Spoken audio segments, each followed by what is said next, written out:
Hey guys, tonight we're curling up in that in-between space, where thoughts melt into dreams, and rain taps softly on the window like it knows your secrets.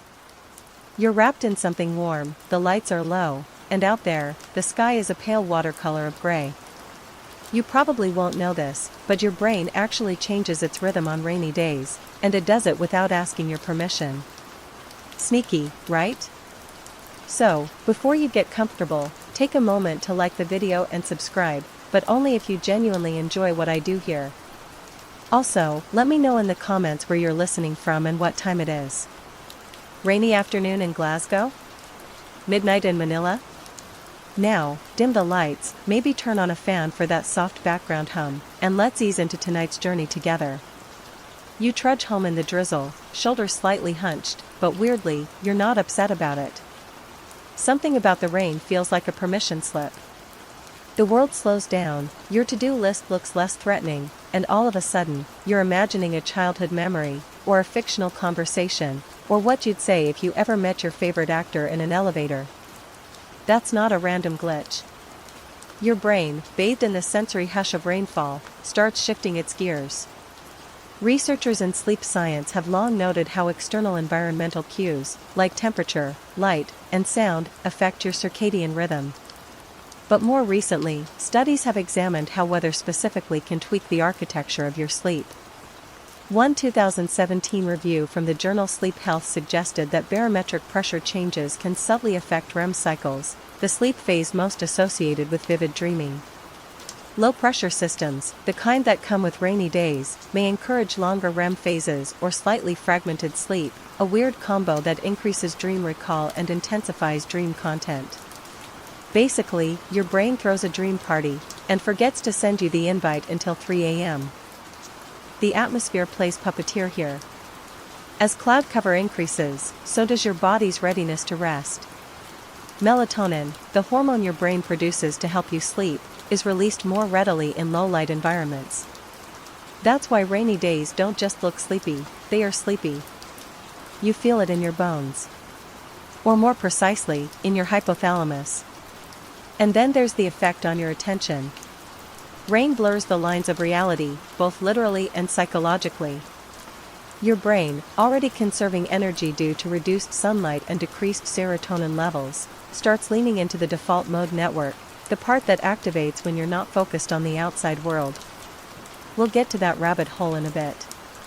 For now, picture this: you're looking at a fogged-up bus window, your mind drifting like the droplets tracing paths on the glass, and without realizing it, you're in a mini-movie you're directing in real time. That's the mind on drizzle.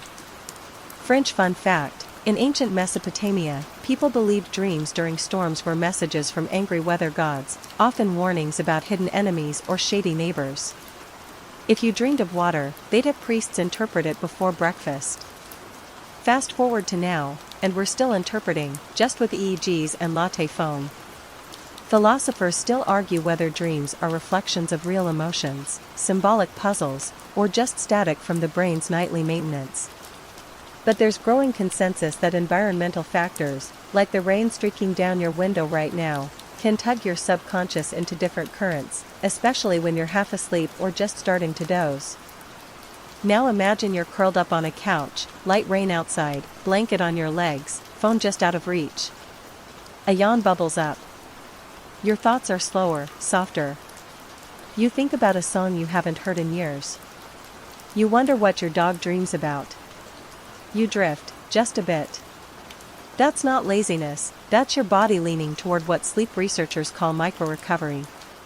Little pauses that allow your mind to reset, recharge, and yes, dream a little, before you even shut your eyes. So the next time someone accuses you of being a daydreamer on a rainy afternoon, you can smile and say you're just participating in a weather-induced cognitive realignment. Fancy words for, my brain knows it's nap o'clock. The thing about cloudy skies is that they don't just block sunlight, they whisper your brain into submission. You wake up, maybe hit snooze once, or 3 times, and shuffle to the window only to find the world wrapped in a sheet of matte gray. It's quiet, too quiet. You blink a little slower. You consider breakfast but also kind of want to crawl back into bed. And this, right here, is the psychological doorway the rain opens for you. You wouldn't guess it, but your brain has this internal lighting system, tuned over thousands of years to respond to brightness. When the sun is out in full force, your body amps up production of serotonin, dopamine, cortisol, the full cast of daytime alertness chemicals. But when it's gloomy, that neurochemical party dims. Suddenly, your mental sharpness softens. The razor of focus dulls. And guess what fills the vacuum? Wandering thoughts. In psychology, this phenomenon links to what researchers call attentional fatigue. Your brain, constantly scanning for stimuli in high-alert environments, finally gets a break when the world outside grows quiet and soft. Rain dulls sharp sounds. Gray skies erase visual clutter. It's like the sensory world is saying, "Take 5." Your mind, finally off duty, does what it loves to do when unchained, it drifts inward. A 2015 study out of Kyoto University explored this shift by measuring brainwave patterns in varying light conditions. What they found is wild, under dimmer, overcast lighting, participants had increased alpha wave activity, a frequency associated with relaxed wakefulness and internal focus. In other words, your brain literally lights up differently when the sun disappears behind clouds. And those alpha waves? They're the same ones that rise during meditation or the early stages of sleep. And here's where it gets fun. Fringe research from the early 2000s looked at how weather influences not just mood, but cognitive style. One peculiar study in Germany found that participants given problem-solving tasks on rainy days were better at reflective, intuitive thinking, while those tested under bright sunlight performed better at quick, task-oriented logic. The theory? Rainy days give your brain permission to slow down, step back, and make lateral connections, which is basically the engine room of daydreaming. Still, scholars debate whether this means weather can shape personality over time. Do people who grow up under gray skies develop deeper internal lives? Or do they just get really good at finding indoor hobbies? Psychology hasn't settled the score. But what's certain is that you, noticing the tap of rain on your windowsill, might also notice that your mind's eye is suddenly watching scenes that aren't even happening. You think about that person you almost dated. You imagine a different version of your job. You invent a dramatic moment where you finally stand up to that passive-aggressive coworker, and this time, you have the perfect comeback. These aren't distractions. They're simulations. Your brain is running future rehearsals and past edits, trying to make sense of things when the world gives it space to breathe. Let's zoom out for a moment. If you were a creature in the wild, say, a tree frog or something equally damp, you'd take rain as a cue to hunker down. Less movement. Less exposure. More burrow, less battle. That same instinct, in a modern human body, looks like cancelled plans, curled up afternoons, and slow, uninterrupted thoughts. Rain doesn't just lower the temperature, it lowers the tempo. That's why there's a reason some of your most creative ideas come when you're doing absolutely nothing. The slower pace of a rainy day mimics something psychologists call incubation, a stage in the creative process where your mind backs off from a problem and lets your subconscious chew on it. And rain? It practically forces you into incubation mode. No wonder writers, composers, and introspective teens with notebooks love a good thunderstorm. Here's your quirky gem for this section. In the 18th century, wealthy Europeans sometimes built fake ruins or melancholy grottos in their gardens specifically for brooding on rainy days. They'd sit in these wet stone hideaways journaling about lost love or debating the soul. Essentially, it was Instagrammable daydreaming before social media was invented. Of course, not everyone gets this luxurious rain-induced retreat. For some, cloudy days bring a kind of mental fog, or even irritability. That's often tied to underlying conditions like seasonal affective disorder, SAD, where reduced sunlight messes with mood regulation. But again, the science isn't unanimous. Some psychologists argue that it's the shift in routine, not the sky, that messes with us. If you usually run errands or socialize, and now you're inside surrounded by gray walls and even grayer thoughts, it makes sense you'd feel off. Not everyone gets to lean into rain like a sleepy poet. Still, for most people, rainy days offer a strange, almost magical zone where your mental grip loosens and your internal monologue gets the mic. You're not really tired, but you're not fully on either. You're in the middle space, the dreamy liminal crack between sleep and wake, between thought and feeling. So next time you catch yourself lost in a vivid daydream about moving to a lighthouse in Iceland, maybe don't pull yourself out of it so fast. Maybe it's just your brain doing what it's built to do when the world outside goes quiet. It starts to speak a little louder inside. And now, as the rain continues its hush-hush conversation with your rooftop, let's dip into what might be the biggest player in this whole dreamy equation, your default mode network, or DMN, if you're at a first-name basis with your brain. You probably won't feel it click on, but oh, it does. Especially when it rains. So here's the picture, you're sitting there, not doing much. No emails, no deadlines, maybe a warm drink in hand. And your brain, like a golden retriever finally let off the leash, bolts into the inner world. Daydreams. Wandering thoughts. Vivid what-ifs. That's the DMN, kicking in like it's been waiting all week. This is the part of your brain that switches on when you're not focused on a task. It's the mental sandbox where you replay conversations, imagine future plans, rehash awkward moments from 5 years ago, thanks for that, or fantasize about parallel lives where you finally learned French and own a kayak. Now, the reason rain boosts this function isn't mystical, it's biological. With less stimulation from your environment, your attentional systems go into standby mode. That frees up cognitive resources for the DMN to get loud. In fact, a 2013 study using fMRI scanning showed that when participants sat in low-stimulus environments, like dim rooms with soft ambient sound, their DMN lit up dramatically. Sound familiar? It should. That's basically a cozy rainy afternoon. But here's where it gets juicy. The DMN isn't just for random mental doodling. It's also responsible for something psychologists call autobiographical memory retrieval. In other words, the stories you tell yourself about who you are. So when you're staring at the rain and suddenly think about that one summer you spent at your grandmother's house, or that late-night walk you took in college, you're not just reminiscing. You're rehearsing identity. You're literally redrawing the contours of your own self-concept. And this gets even wilder when you bring dreams into the mix. Sleep researchers now believe the DMN continues to operate during certain dream states, especially during lucid dreaming, when you're semi-aware inside the dream. This could explain why rainy day naps often feel strangely vivid, emotional, or cinematic. Your DMN, already warmed up from your slow morning, just rolls into dream mode like it's clocking in for a night shift. There's also a philosophical wrinkle here. Scholars still argue whether the DMN is responsible for creativity or if it's merely a side effect of boredom. Is your daydream about winning a Nobel Prize the beginning of a future breakthrough, or just your brain playing with neural silly putty? No one knows for sure.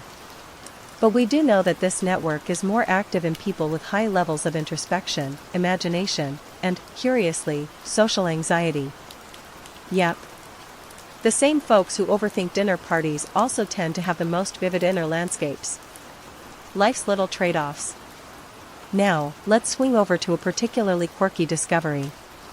In 2008, researchers found that mind wandering increased by nearly 25% during low-pressure weather systems. This wasn't just reported subjectively, brain scans showed more connectivity between the DMN and areas involved in memory and emotion. Translation: when it rains, you not only daydream more, you feel those daydreams more deeply. It's like someone turned up the saturation on your mental cinema. And speaking of cinema, you ever notice how many rainy scenes in movies are tied to emotional turning points? That's not just visual drama, it's realism. The brain under a soft downpour is quite literally tuned to emotional reflection. Everything gets a little more soulful. You, standing at the bus stop, rain dripping off your hood, imagining the life you might have had if you'd taken that job in New York. Roll credits. But it's not all poetic monologues and gentle nostalgia. The DMN can also go dark. For people prone to rumination or anxiety, rainy days can sometimes mean spiraling into overthinking. That's the double-edged sword of internal reflection. When left unchecked, the mind doesn't always wander into the sunlit fields of fantasy. It might take a wrong turn into the haunted house of what did I do wrong? That's why therapists often encourage structured activity on gloomy days. Keep the DMN company, but don't let it drive. So how do you embrace the good without tumbling into the bad? You create ritual. A playlist. A candle. A blanket that feels like it hugs back. These aren't just Pinterest ideas, they're sensory anchors, ways to shape your environment so the DMN swims rather than sinks. You signal to your brain, it's safe to drift, but we're keeping this boat upright. And here's a thought that might tickle your neurons. In many Eastern philosophies, the act of passive observation, of allowing the mind to simply notice without judgment, is considered not lazy, but wise. Rainy day reverie, in that sense, becomes a quiet form of meditation. You're not zoning out. You're tuning in. So next time the clouds roll in and your thoughts wander into a long-lost memory or an imagined adventure, don't fight it. You're not off task, you're on a different kind of task. The kind that happens when the world outside goes quiet, and the world inside starts to speak. You wake up to a sky the color of dishwater and immediately, without thinking, switch on a side lamp or light a candle, because it just feels like the kind of day that needs softness. And without knowing it, you've just started tweaking your brain's entire thought pattern. Let's talk light. Or more specifically, the absence of it. Dim, overcast lighting doesn't just make your eyes squint, it cues your brain to turn inward. And while that might sound woo-woo, there's concrete neuroscience to back it up. You've probably heard of circadian rhythms, the biological clockwork that tells your body when to wake, sleep, eat, or silently spiral about something dumb you said in 2012. What you might not know is how incredibly light-sensitive this system is. When your retinas register less light, like during a rainy, shadow-drenched day, they send signals to your suprachiasmatic nucleus, say that 5 times fast, which regulates alertness, sleepiness, and, interestingly, introspection. In a 2012 study published in Nature Neuroscience, researchers discovered that dim lighting doesn't just prepare the body for rest, it literally reroutes blood flow in the brain toward areas associated with internal narrative construction. That's academic speak for you're about to disappear into your own head for a while. Cozy. So you're not imagining it, the lower the lighting, the deeper the daydream. Think of it like a dimmer switch on your external awareness. You're still awake, still functioning, but the spotlight has shifted from the outside world to your private stage. Curtains up. And it's not just light levels, it's also color temperature. Rainy days filter the sun through thick clouds, creating a soft, blue-gray hue that mimics twilight, a time already known for introspection and low mental resistance. You might find yourself reminiscing about old friendships, imagining alternate futures, or mentally rearranging furniture in a flat you don't even live in yet. That's the twilight filter doing its job. There's also a fun crossover with sleep psychology here. Many sleep experts recommend using warmer, dimmer light in the evening because bright, cold light tells your brain it's still high noon. On a cloudy day, though, nature does the dimming for you. It's like the entire outside world just slipped into pajama mode. Here's your fringe fact of the day. In medieval Europe, people believed that twilight, and rainy twilight, especially, was the best time to contact the divine, or, see ghosts. That dusky blue light was called the veil hour, when reality got a little thin and your thoughts could brush up against the divine, the dead, or your crush's face that you couldn't stop picturing. Sound dramatic? Sure. But also eerily similar to how your thoughts start to roam when the skies turn heavy. Philosophers still argue whether environment shapes mind or mind shapes environment. But anyone who's ever lit a candle on a gray morning just to set the mood knows that lighting isn't just physical, it's emotional architecture. You're creating a psychological weather system indoors that mimics the one outside, slow, inward, safe. And this gets even better when paired with rain sounds. Research in the Journal of Environmental Psychology found that ambient rain noises increase feelings of mental clarity and emotional stability. Why? Because they fall into a category of sound called pink noise, a frequency that masks disruptive sounds while promoting relaxation and focus. Your brain registers the constant, low rhythm of rain as predictable, gentle stimulation. Nothing's going to jump out at you. No alertness needed. Go ahead, brain, unlace your shoes. Here's a scenario: you're reading a book, and the words start to blur. Outside, the rain's tapping like a slow metronome. The room is lit in that almost golden tone from a nearby lamp. You're not asleep, but you're not entirely here either. A thought enters your mind, not from the book, not from the room. Something random, yet emotionally charged. You follow it. You let it bloom. That's daydreaming. Not zoning out, but zoning in, to something subtler. This state, sometimes called reverie, is prized by creatives. Poets, painters, even programmers talk about entering this flow state when the lighting and mood are just right. It's soft, immersive, and slightly surreal.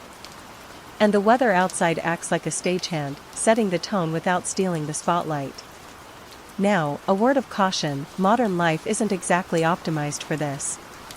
Your brain might be whispering, "Let's float into a mood-drenched cinematic monologue," while your phone screams, 12 unread messages and a calendar alert.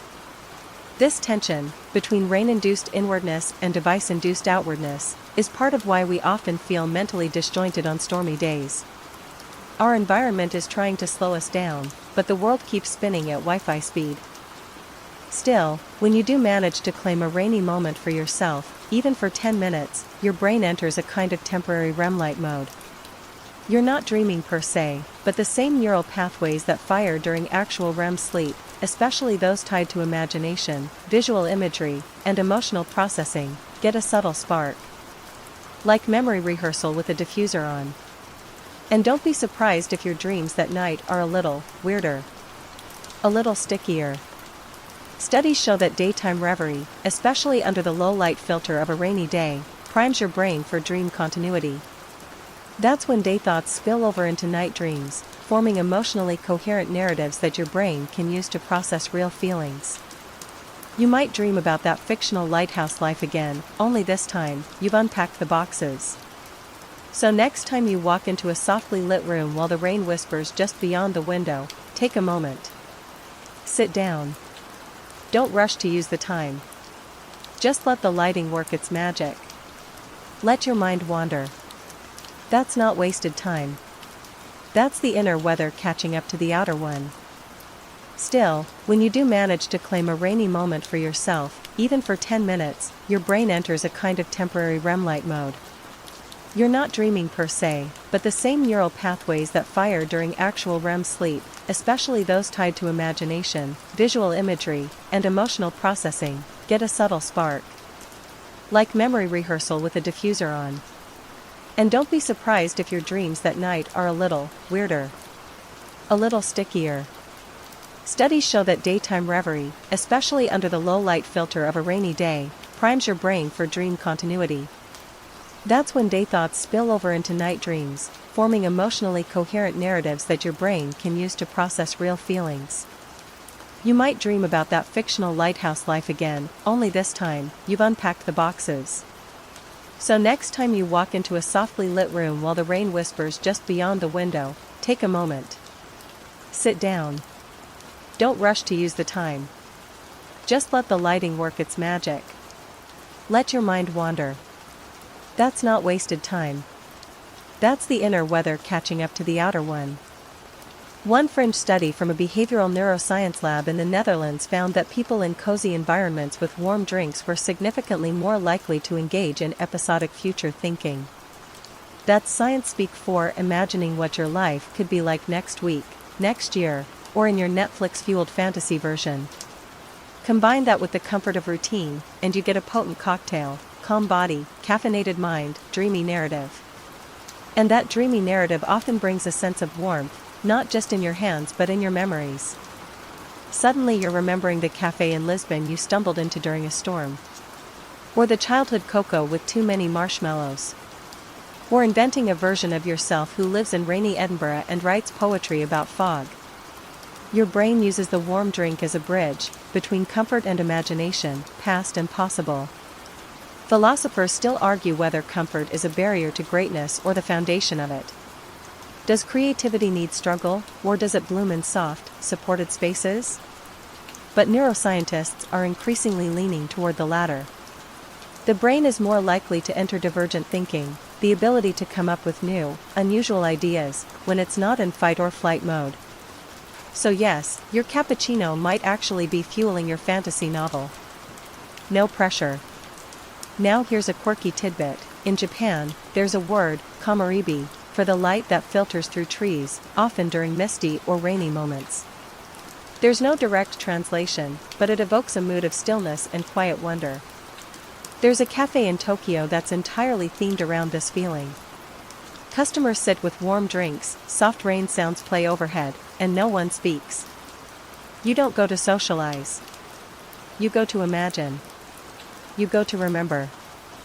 Back in your world, you might notice that your rainy day fantasies often revolve around altered states of comfort. You don't just picture traveling, you imagine settling. You don't just crave adventure, you want a specific kind of slow adventure. A house in the mountains. A bookstore with a cat. A simpler version of life that's mostly just walking in the drizzle, reading, and occasionally baking things. Why? Because rain slows down the film reel of your thoughts. You stop chasing plot twists and start craving atmosphere. Even your brain's chemical state reflects this. The serotonin dip from low light makes your thoughts softer, more emotionally tinged. Combine that with the mild dopamine spike from caffeine, and you've got the ideal mix for sentimental creativity. You're not solving problems. You're weaving stories. Maybe even starring in them. And if you fall asleep during this process? Perfect. Sleep researchers have found that drinking a warm beverage before a nap increases the likelihood of hypnagogic imagery, those vivid, semi-dream visuals that float in as you're falling asleep. That's your daydreaming brain crossing the border into dreamland. It might last 10 minutes. It might shift your entire afternoon mood. So the next time it rains, and your hands wrap around that familiar mug, don't force productivity. Let the rain reshape your rhythm. Let the caffeine lift your thoughts just enough to daydream. Imagine something lovely, something wild, something slow. Your brain isn't being lazy. It's planting stories in the fog. And now the sound. You're not looking at the rain anymore, you're hearing it. That soft, endless tapping, like fingers on a distant drum. A rhythm with no melody. You try to focus on a task, but your mind keeps folding into the hush. Because when it rains, the sound itself becomes a kind of hypnosis. Let's zoom in on that. Rain isn't just atmospheric, it's acoustically therapeutic. And no, that's not just a fancy way of saying it's nice. The way rain hits different surfaces, leaves, rooftops, glass, creates a spectrum of frequencies that your brain processes almost like a lullaby. Not music, not silence, but something uniquely in between. The technical term? Pink noise. Pink noise, unlike white noise, which is harsh and static Y, has a balanced energy across octaves. It's softer, more natural, like rainfall, wind rustling trees, or ocean waves. A 2017 study published in Frontiers in Human Neuroscience found that playing pink noise during sleep not only helped participants fall asleep faster but also enhanced memory consolidation during deep sleep. Yep. Rain sounds are literally helping your brain file memories while you dream. But the real psychological twist is what happens when you hear rain while you're awake. That constant sound does something peculiar. It reduces external attention while maintaining just enough sensory input to stop your brain from panicking about the quiet. Think of it as a sound blanket, warm enough to comfort, soft enough not to distract. And here's where daydreaming swoops in. When your auditory system is wrapped in that blanket, your visual and cognitive systems get free rein. You're less anchored to the present moment, more open to meandering thoughts. That's why so many writers, students, and overstimulated parents turn on rain playlists just to concentrate. Not to focus, exactly, but to slip into that gentle zone where thoughts can stretch their legs. Psychologists call this state perceptual decoupling, a fancy phrase for when your mind unhooks from its immediate surroundings. It's not dissociation, that's something else entirely. It's more like letting your brain wander while your senses stay tucked in bed. And rain is an elite facilitator of this state. Here's your fringe gem. Some early Buddhist monasteries in Southeast Asia were built near waterfalls on purpose, not for the view, but for the constant sound. The monks believed that the droning roar of falling water helped quiet the monkey mind of daily thoughts. It wasn't silence that led them to peace, but rhythmic noise, the precursor, you might say, to your Spotify rain loop. Now imagine it, you're lying on the couch. Rain pelts the roof, the window, maybe even the metal vent that makes it sound twice as dramatic. You're still, but your mind is weaving things. A half-finished story idea. A wish. That scene you always revisit, the one that never quite ends the same way. This is auditory-induced dream work. And it starts long before you're asleep. Philosophers still argue whether sensory input drives internal experience, or if the mind uses the senses merely as springboards for deeper reflection. But there's little doubt that certain sounds open the gates to internal landscapes. And rain is a keymaster. Ever wonder why people use rain sounds to meditate? Or why spas play waterfalls on loop, even when you're in a suburban strip mall nowhere near a forest? Your brain registers that sound as non-threatening continuity. That's gold in a world filled with sharp, jarring noises, phones pinging, doors slamming, microwave beeping like a space alarm. Rain is the anti-notification. And there's an emotional layer, too. Rain creates emotional neutrality. Not too happy, not too sad, just calm. And in that calm, you're free to explore memories and dreams without the pressure of strong feeling. It's a holding pattern. A float. The thoughts that show up in this state are often your most unfiltered, unedited ones. The ones that aren't trying to perform. Here's a peculiar experiment for you to try next time it rains. Sit in a quiet room with the window cracked open, no distractions, just the rain sound. Let your gaze go unfocused. Don't try to think. See what thoughts rise on their own. Chances are, they'll be soft, imaginative, slightly melancholic in a poetic way, not the angry kind. That's the rain's rhythm syncing with your brains. And if you nap to the rain, your dreams might be richer. Not just longer, but textured. Subjects in a study on ambient sleep noise reported that sleeping to rain sounds didn't just help them doze off, it gave them dreams that felt rounded, deeper, and more atmospheric. You may have experienced this too. Dreams that felt like old films. Subdued colors. A sense of story without plot. Rain is the soundtrack to your subconscious. So what's happening, really? You're being soothed by a sound your brain has always known, back to the womb, even. Amniotic fluid moving, mother's heartbeat, the muffled noise of the world beyond. Rain mimics that. You've heard it your whole life. In stories. In lullabies. In movies during kiss scenes and climaxes. It's familiar. Trusted. And when something is familiar, your brain can relax. So let it. Let the rain fill the space. Let the sound round off your thoughts like water softens stone. Don't reach for words. Don't organize anything.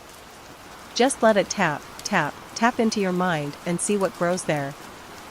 Now let's turn to something sneakier, something you don't usually connect with psychology, nostalgia. And not just any kind. The kind that creeps in with the rain, smelling faintly of old notebooks and steamed up bus windows. You know the feeling. You hear rain, and suddenly you're somewhere else. You're back in school, watching drops race down the glass. You're in your childhood bedroom, thinking too hard about everything and nothing. This isn't a coincidence. Rain doesn't just trigger mood, it reactivates memory. Specifically, emotional memory. The kind that makes you sigh, then half smile, then go strangely quiet. Cognitive psychologists refer to this as state-dependent memory retrieval. Your brain, ever the obsessive archivist, files away experiences not just by time or importance, but by sensory context. Smells, sounds, and yes, weather. So when a rainy day rolls in, your neural filing cabinet starts pulling out scenes that match the vibe: quiet moments, rainy walks, slow mornings. Suddenly, you're replaying things you didn't even know you still remembered. A 2016 study from the University of Sussex tested this using, you guessed it, rain sound. Participants exposed to ambient rain while recalling memories accessed significantly more autobiographical and emotionally detailed recollections than those in silence or white noise. Rain, it seems, is a kind of emotional glue, binding sensory experience to memory with more tenacity than we realize. And if those memories feel a little more cinematic? That's not just sentimentality. Rain carries narrative weight in your brain. Thanks to years of storytelling, film, and literature, we've culturally trained ourselves to associate rain with reflection, change, and emotional turning points. So when the sky darkens and the drops start falling, your brain gets the memo, cue introspection. And here's where things get weirder. Rain can loop you into weather memory cycles. You don't just remember the event, you remember how you felt about the weather during that event. It's a layered flashback. A rainy breakup leads you to recall other rainy moments of emotional weight. A misty walk home from a good first date makes you recall all your soft, hopeful moments. It's like your brain organizes certain memories by humidity.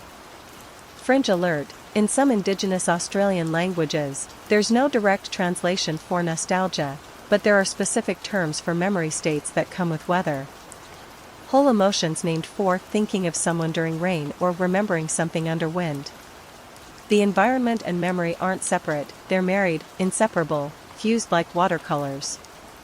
Philosophers still argue whether nostalgia is a useful adaptive function or just emotional indulgence. Some say it anchors us, others say it traps us. But neuroscience is leaning toward the anchor theory. Nostalgia, when experienced moderately, increases emotional resilience. It connects you to continuity. It says, you've had rich, complex experiences before. You can have them again. Rain, then, becomes a sort of emotional conjurer. It invites your subconscious to do a little digging, not maliciously, but gently, like running a finger along an old book spine. And your memories answer with fragments, a song lyric, the smell of wet pavement, someone's laugh, a moment you never thought would matter, but does, apparently, right now.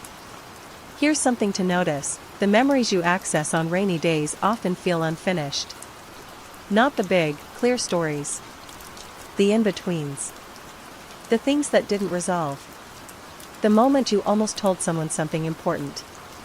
The project you abandoned. The door you didn't open. Why? Because rain slows time, and slowness makes room for unprocessed moments to rise. Imagine you're lying in bed. The room is cool. Your phone is charging out of reach. Rain knocks lightly at the window, and you're drifting, not asleep, not awake. A memory bubbles up, vivid but fragmented.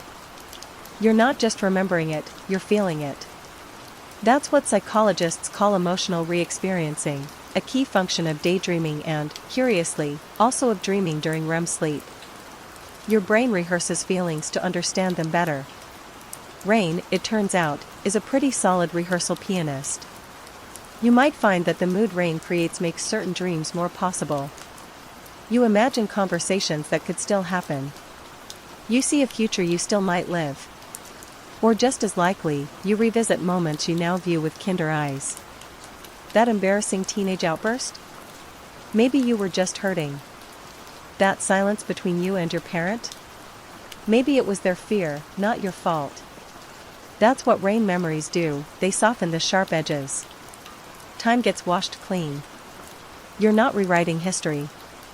You're just seeing it from a seat with a better view. And when you fall asleep after a day like that? The dreams come quietly, like guests at a wake. Reflective, gentle, threaded with faces and places your waking brain might have shelved months ago. But in the hush of rain, nothing stays shelved for long. So don't rush through the memory loops next time it rains. Let them unspool. Let your brain connect the soft sensory hum to stories you didn't know were waiting. You're not being moody. You're letting the weather remind you who you've been, and hint at who you might still be. By now, the rain's been doing its thing for a while, slow, steady, pulling you inward, and you might be feeling a little groggy. Not tired exactly, but fuzzy. Like your brain's wearing fuzzy socks. That, my friend, is melatonin mischief, and it's sneaking around your sleep-wake cycle right now like it owns the place. Let's talk biology for a minute. Melatonin, often called the sleep hormone, is the chemical signal your brain sends when it thinks bedtime is coming. It's produced in the pineal gland and is released in response to darkness, or in this case, the suggestion of it. And a rainy day? That's a full-body hint that it might be time to power down. Even if it's noon. Here's the sneaky part, melatonin doesn't just show up at night. It's highly responsive to ambient light, or lack thereof. A study from Harvard Medical School found that even moderate reductions in daylight exposure can shift melatonin production by several hours. That means that if your usual bright morning turns into a gray, low-light drizzle fest, your brain may interpret it as pre-evening and start prepping for sleep, right in the middle of your spreadsheet. You've probably noticed this. You hit that wall around 2 p.m., rain tapping gently at the window, and instead of pushing through, your body says, "Hey, how about a nap? Just a quick one?" That's not weakness. That's circadian rhythm confusion. Your internal clock is checking the sky and thinking, "Guess it's later than I thought." And here's where the dreams sneak in. Even if you don't sleep, your body being primed for rest triggers something called reduced cortical inhibition, meaning the mental filters that usually keep fantasy in its lane get a little looser. You're not dreaming, technically, but your thoughts? They're dream adjacent. You start making odd connections. You daydream about people you haven't thought about in years. You imagine entire life scenarios that make no practical sense but feel oddly important. This is melatonin doing interpretive dance in your prefrontal cortex. Fringe fun fact for this section: ancient Roman philosophers believed rain was a sign the gods were sleeping, and therefore less likely to meddle in human affairs. Rainy days were considered perfect for introspection, poetry, and plotting, small stuff like revolution or unrequited love letters.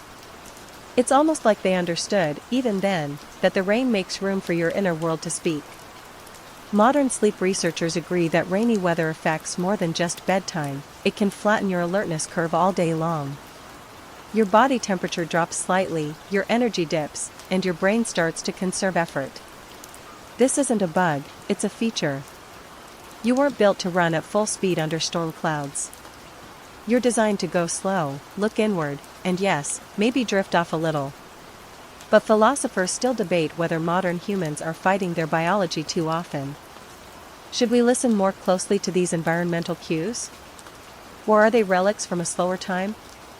Either way, rain challenges our obsession with productivity. It nudges us into a rhythm our bodies recognize, even if our calendars don't. This might explain why you have more surreal thoughts or creative sparks during a rainy afternoon nap than a full night of sleep. Your brain isn't in deep sleep mode, but it's melatonin influenced and emotionally activated. The dreams, or daydreams, you have in this state are lighter, weirder, and often more symbolic. You might see yourself as someone else. You might find yourself in a space that feels familiar and foreign at once.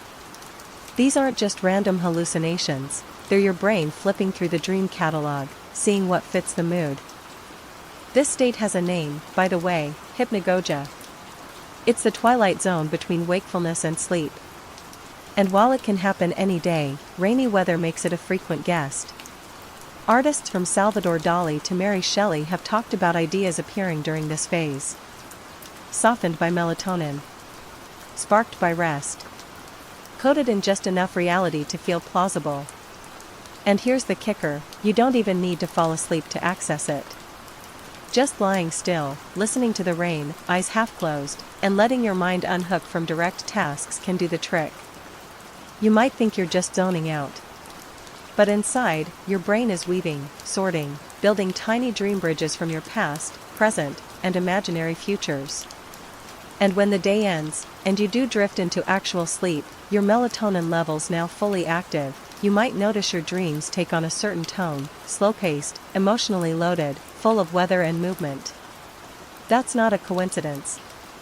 Sleep studies show that environmental cues, like rain sounds or even the smell of wet earth, can influence dream content, especially if you were exposed to them in the hours before falling asleep.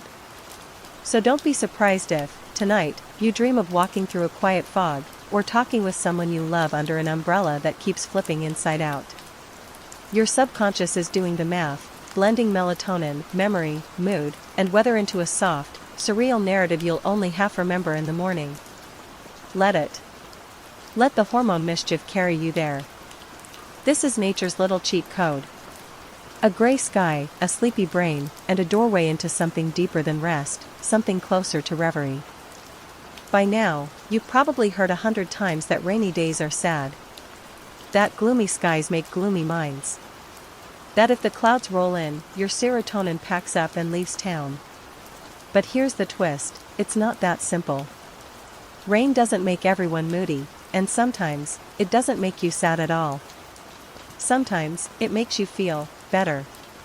Let's challenge the myth of the melancholy drizzle. The common story goes like this: rain equals less sunlight, which equals lower serotonin levels, which equals bad mood. And yes, there's some science behind that. Sunlight does help regulate serotonin, and for people prone to seasonal affective disorder, sad, shorter, darker days can absolutely tank motivation and energy. But that's only part of the story. The truth? Weather response is deeply individual. In fact, psychological studies have shown that your reaction to rain depends less on the sky and more on your brain. A large-scale study out of the University of Michigan analyzed the moods of over 1,200 participants across different weather patterns. The result? No consistent bad mood effect from rain. Some people became more introspective, some more relaxed, some more irritable, and some? They actually reported improved mood on rainy days. Why? Because rain acts as a mood regulator, not a mood reducer. It doesn't flatten emotion, it magnifies whatever's already there. If you're already anxious or restless, the slowing of the world can feel frustrating. But if you're overstimulated or burned out, that same slowing might feel like a balm. A break. A reason to pause. And let's be honest, some of us thrive in gloom. You know who you are. You see the clouds gather and think, finally. The light softens, the noise drops, and suddenly the pressure to perform or hustle or sparkle goes out the window. Introverts, creatives, night owls, you've probably been waiting for this moment all week. Fringe fact incoming: in Iceland, which has very long, dark winters, rates of seasonal depression are surprisingly low. Why? Because their culture embraces the darkness instead of fighting it. Cozy lighting, warm social rituals, slow dinners, it's not about denying the rain, but building a rhythm with it. Something many of us, stuck in productivity mode, haven't quite mastered yet. Philosophers still argue whether emotions are internal truths or reactions shaped entirely by context. But what's increasingly clear is that environmental stimuli don't affect everyone equally. Rain doesn't have one psychological meaning, it has hundreds. It can be grief, comfort, nostalgia, release, escape. It all depends on the lens you're wearing when the first drop falls. And then there's the expectation trap. Because we expect rain to bring melancholy, we sometimes unconsciously fulfill that prophecy. You see clouds, you sigh, you say, "Ugh, it's one of those days," and your brain obediently adjusts your mood to match. This is a little psychological glitch called affective forecasting, our tendency to predict how future events, like weather, will affect our emotions, and then adjust our feelings to line up with our prediction, even if it wasn't accurate to begin with. But if you change the script, if you think, "This rain is my invitation to slow down, to feel, to imagine," then the whole day shifts. It stops being a gloomy intermission and becomes a reflective canvas. Or a nap day. Or a curl up and read 4 chapters with no guilt day. Rain can be heavy. But it can also be gentle. It's not just water, it's permission. Here's a scenario. You wake up, groggy. Outside, gray. You almost say, "Ugh."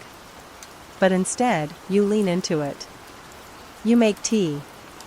You cancel that errand you were dreading. You put on music that matches the mood, maybe instrumental, maybe sad but beautiful sad. And before you know it, you're not in a bad mood. You're in a deep mood. You've turned the volume down on the outside world so you can hear what your inner world is trying to say.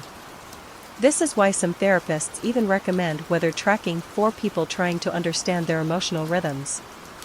It's not about blaming the rain. It's about noticing your response to it. Do cloudy days make you nostalgic or numb? Do they bring clarity or confusion?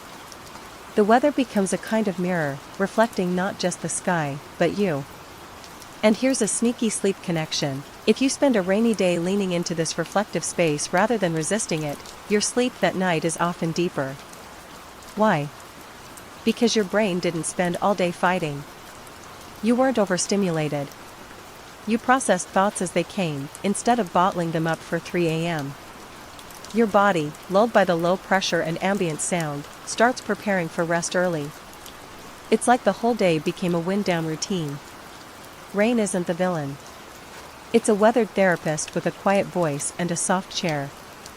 It doesn't demand joy. It doesn't ask for answers. It just makes room for whatever's real. And if you're someone who thrives in that space, you're not weird. You're wired for it. So the next time you see clouds rolling in, maybe don't reach for the light therapy lamp just yet. Instead, ask yourself, what's this rain really inviting? What mood is it echoing? What dream is waiting in the gray? And now we get to the curious case of creativity. Because while rainy days might seem tailor-made for naps and existential staring contests with your ceiling, they also do something else, something unexpected. They light a spark. Not with fireworks, but with embers. Subtle, smoldering, persistent. If you've ever written a poem, started a story, doodled an entire imaginary city, or planned your dream life while a storm raged outside, you already know what I mean. Let's start with the basics. Creative thinking isn't a switch you flip. It's a state your brain enters when it feels safe, stimulated just enough, and a little unstructured.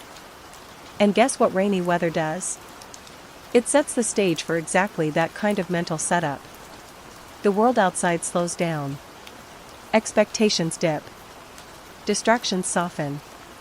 Suddenly, your internal narrator takes the mic. Psychologists call this divergent thinking, the ability to generate multiple solutions to a problem, or better yet, to imagine problems that don't even exist yet. It thrives in environments that are quiet but not silent, rhythmic but not repetitive. That's why cafes, trains, and yes, rainstorms are perfect conditions. You're relaxed but alert, focused but wandering.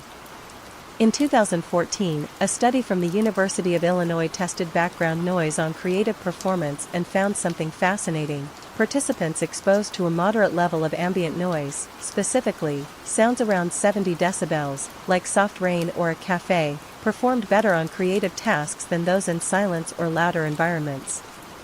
The reason? The noise distracted them just enough to let their thoughts roam freely without losing the thread. So if you've ever looked up after an hour of writing or sketching in the rain and thought, where did the time go? Congrats! You've experienced flow, the holy grail of creativity. Rain helps you get there. Not by giving you ideas, but by creating the quiet space your brain needs to unearth them. Now let's dip into history for a second. Stormy weather has been behind more artistic breakthroughs than we give it credit for. Mary Shelley's Frankenstein was born during the famously gloomy year without a summer, where volcanic ash caused months of overcast skies and endless rain across Europe. Stuck indoors with other writers, she imagined a monster brought to life by lightning. Coincidence? Probably not. French fact? Beethoven composed many of his slow movements, those gentle, soul-stirring pieces, during the rainy seasons in Vienna. There are entire musicological essays analyzing how raindrop patterns influenced his phrasing. Go figure. He didn't need TikTok to feel inspired, just a decent storm cloud and a piano. Philosophers still argue whether creativity is a gift or a habit, a spontaneous burst or a trained skill. But most agree on this: environment matters. And rain, with its sensory richness and psychological space, might be the best creative co-conspirator we've got. Here's the wild part. You don't even need to make anything for this effect to count. Just thinking creatively, imagining a better version of your life, replaying a conversation with a different outcome, dreaming up your future cozy bookshop/cafe combo in the Scottish Highlands, activates the same neural circuits involved in problem solving and innovation. It's not wasted thought. It's mental landscaping. Rain gives you the space to plant the seeds. And if you do create something, write, paint, build, journal, it tends to come out differently on rainy days. A little softer. More internal. Less performative. Because the world isn't watching, and your brain knows it. Your work becomes less about output and more about connection, to yourself, to the mood, to the moment.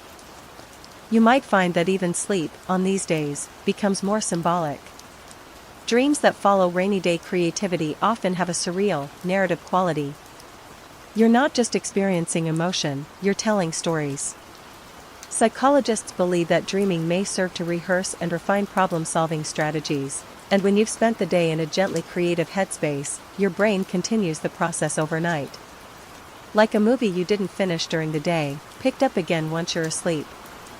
And this part is key: creativity doesn't have to be productive to be valuable. Just thinking differently, feeling differently, is enough. So even if all you do is stare out the window and imagine being someone else for 5 minutes, that counts. That's creative cognition. That's your brain stretching. Next time it rains, notice how quickly your mind starts playing. You might be sipping tea, and suddenly you're imagining who built the house across the street, or writing mental dialogue for a character you just invented, or solving your own problems with dramatic flair and imaginary applause. That's not distraction. That's the mind at ease. That's rain doing its quiet magic. So let it. Don't fight the floaty thoughts. Don't demand that they lead somewhere useful. Let your brain wander the way rain wanders down a window pane. Loosely, beautifully, freely. You might be surprised where it ends up. So let's step even further back now, not just into psychology, but into philosophy. Rain doesn't just change your brain chemistry. It changes how you think about thinking. The slow patter on rooftops, the rhythm on pavement, it isn't just a sensory thing. It's symbolic. It draws philosophers, poets, monks, and moody teenagers into the same ancient conversation: what is a mind supposed to do when the world slows down? The answer, across cultures and centuries, often comes back to this: when it rains, you turn inward. Not out of obligation. Not even out of choice. Just as trees turn toward the sun, humans tend to lean toward inner vision when skies darken. Start with the Greeks. Aristotle believed in catharsis, a kind of psychological cleansing that happens when emotion is fully felt and expressed. He thought weather could trigger this. A storm in the soul, mirrored by one in the sky. And in ancient dramas, when it rained, you knew the big realization was coming. Move forward a few thousand years, and you get Kierkegaard, the original patron saint of rainy day thinking.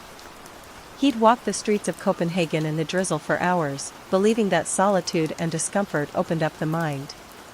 The more a person limits himself, he wrote, the more resourceful he becomes. He probably also had excellent umbrella technique. Philosophers still argue whether solitude is a gift or a burden. Whether rain-induced withdrawal is a form of psychological tuning or an indulgent escape. But here's the twist: both things can be true at once. Rain gives you cover to withdraw. But in that withdrawal, strange insights bloom. The term for this is liminality, being in an in-between space, a threshold. Rain is a literal liminal event, not sunshine, not storm. Not action, not sleep. It suspends time. You find yourself noticing things: cracks in the wall, a memory from nowhere, the way your hands look when they're still. Your brain, without realizing it, starts doing existential housekeeping. And the umbrella? That's not just a tool. That's symbolic armor. You're walking through softness but choosing to stay separate. It's like saying, I'll engage with this mood, but on my own terms. Which, incidentally, is very modern of you. Let's throw in a fringe gem. In traditional Chinese philosophy, the element of water, associated with rain, symbolizes wisdom, introspection, and flexibility. The Tao Te Ching teaches that water always takes the shape of what holds it, flows where it needs to go, and yields without breaking. To think like water is to embrace ambiguity, and few things are more ambiguous than a quiet rainy day. Ever notice how some of your clearest thoughts happen after a rainstorm? That's not coincidence. In Japanese culture, there's a term, amiguri, which means after the rain. It doesn't just describe weather, it describes a state of clarity. A fresh perspective. As if the rain wiped the lens clean. And you?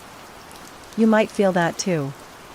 After hours of reflection and rumination, your mind comes out clearer on the other side. Like you rinsed off thoughts that weren't serving you. Like you finally got around to dusting the shelves of your brain. Of course, not everyone wants to sit still and think. Some people want to outrun the rain. Or drown it out with noise. But there's an argument, an old, stubborn, lovely one, that letting yourself go quiet during a storm is a form of intellectual surrender. You stop resisting the fog. You let it do its work. This may be why so many spiritual traditions use weather as metaphor. Storms bring destruction but also renewal. Rain washes, but it also obscures. In psychological terms, rain helps you practice dual awareness, holding two truths at once. It's cold and cozy.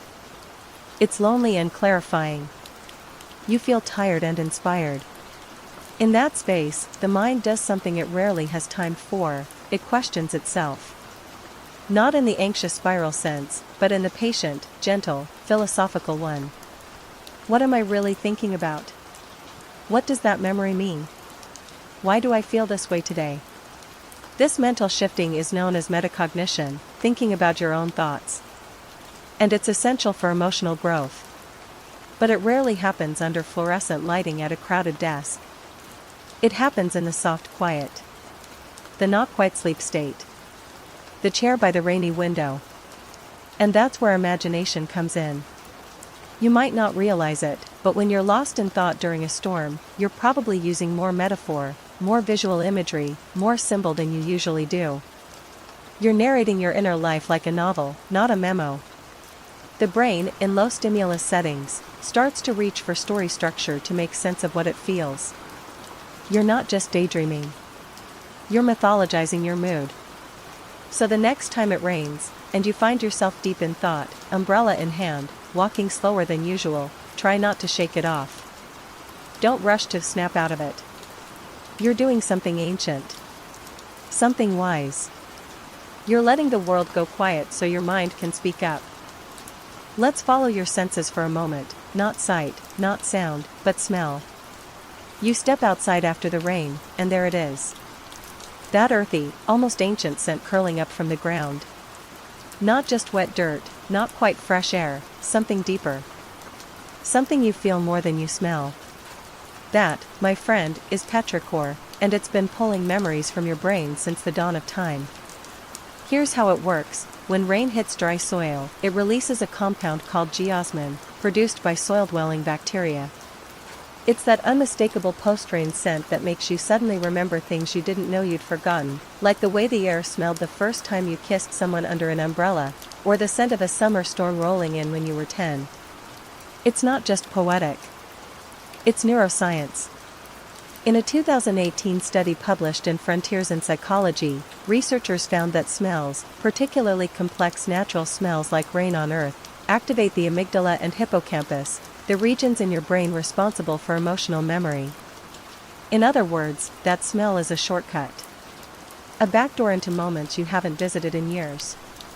And because your brain doesn't like to waste the trip, it often fills in the blanks with imagination. You don't just remember, you enhance. You daydream. The moment grows legs, adds color, builds context. It becomes a story. Fringe fun fact: some perfume makers, especially niche, experimental ones, try to replicate the smell of petrichor, not to wear out and about, but to help artists, writers, or musicians access emotional memory. One French fragrance house even markets a scent called orage, made to summon your buried afternoons. Smells a bit like moss, thunder, and existential crisis. What's wild is how fast it works. While visual memories often require effort to recall, olfactory memories snap into place like they never left.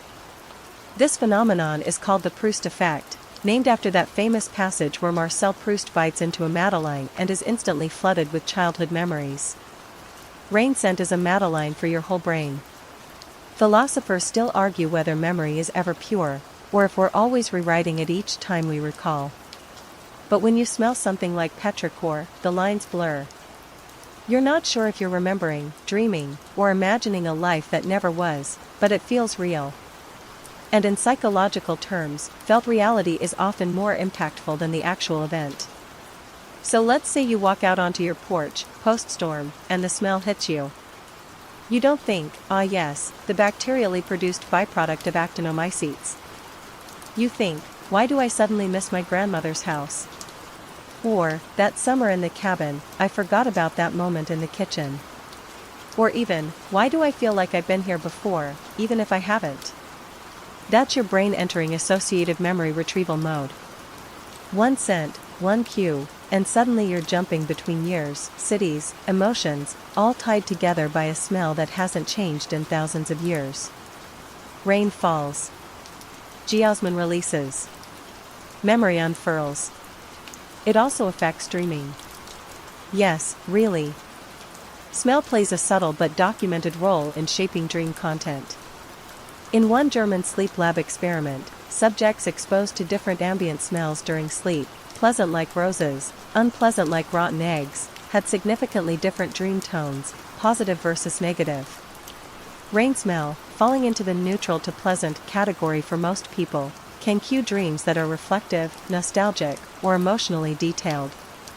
That's why on rainy nights, after a long contemplative day, your dreams might feel layered. You might not be in a specific memory, but the feeling of one hovers, like a scent in the air. You're walking through a dream city that doesn't exist, but every corner feels like déjà vu. Your subconscious is using petrichor as a palette. And then there's the daytime effect. The rain stops, but the smell lingers, and suddenly your thoughts turn inward. You stop rushing. You feel heavier, slower, but not sad. Just aware. This is what psychologists call omnoetic consciousness, the ability to mentally time travel, to project yourself backward or forward in time and actually feel what that moment felt like. Petrichor is like a button for this. A portal made of mist and minerals. Here's the thing, you don't have to do anything with these memories. You don't have to journal or analyze or dissect them. Just noticing them, letting them wash over you, is enough. Your brain isn't asking you to act. It's just reminding you of who you've been, who you've loved, who you might still become.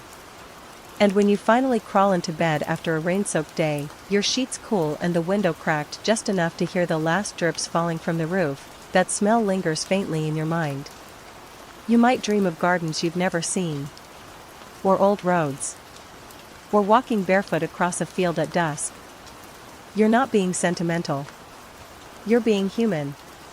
Built to respond to scent. Built to tie weather to meaning. Built to wander back into memory through the fog. So next time the rain lets up and that scent rises from the ground like a whispered poem, breathe deep. Let your thoughts do what they want. Let them roam. They might be memories. They might be dreams. Or they might be the beginnings of something you'll remember years from now, because the smell of this exact moment will bring it back.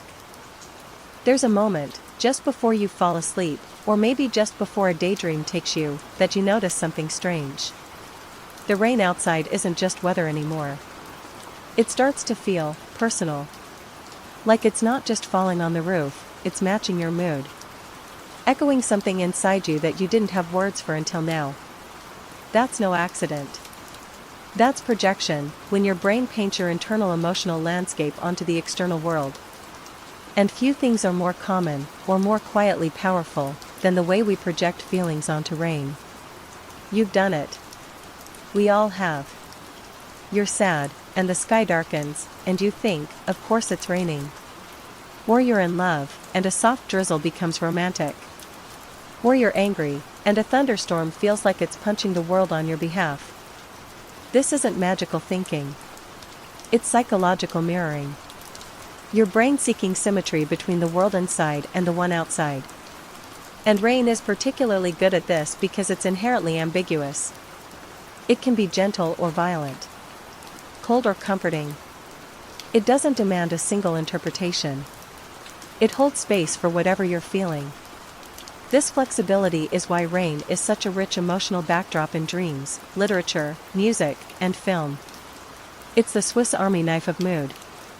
The same weather that drenches a heartbreak scene can underscore a breakthrough moment. The same mist that blurs a city window can also clear your mind. And that ambiguity? Your brain loves it. It makes rain the perfect canvas for inner projection. Psychologists refer to this as affective resonance, when an external stimulus harmonizes with your internal state. It's not the rain making you sad. It's the rain giving your sadness a soundtrack. Or your wonder. Or your longing. There's even neurological evidence for this. Studies using fMRI have shown that emotionally ambiguous stimuli, like soft music or subtle weather effects, activate more default mode network activity than clearly happy or sad inputs. That's the part of your brain, as you remember, responsible for daydreaming, self-reflection, and constructing meaning. When things are open-ended, your brain gets busy filling in the blanks. Fringe fact for this section? In the 19th century, some spiritualist movements believed that rain was the Earth's emotional overflow. That too many unspoken human feelings built up in the atmosphere until the sky had to cry for us. It's metaphor, sure, but in a way, it's also neuroscience. Rain is metaphor made physical, and your brain eats that up. Philosophers still argue whether our environment shapes our perception or merely reflects it. But rain makes that question feel almost unnecessary. Because when you're walking through drizzle, and your thoughts start narrating themselves, it doesn't really matter who started it, you or the sky. You're in it together. And here's the lovely twist, just as you project emotion onto the rain, it can reshape your emotion in return.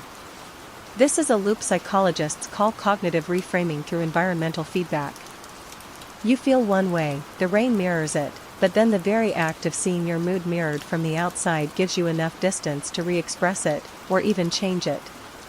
It's like hearing your own voice echoed back slightly altered. You might go into a rainy walk feeling numb and come back feeling introspective. Or step into the drizzle with sadness and return with a strange sense of peace, not because the rain fixed anything, but because it gave you room to feel it fully. This loop can continue into dreams. Because rain, especially soft, steady rain, is a temporal anchor. When you hear it as you fall asleep, your dreams often inherit its pace, its tone. You might dream of walking endlessly through shifting landscapes. Or watching someone across a street. Or simply listening. Not dramatic, but deeply emotional. The kind of dream you wake up from not remembering the plot, but still feeling the echo.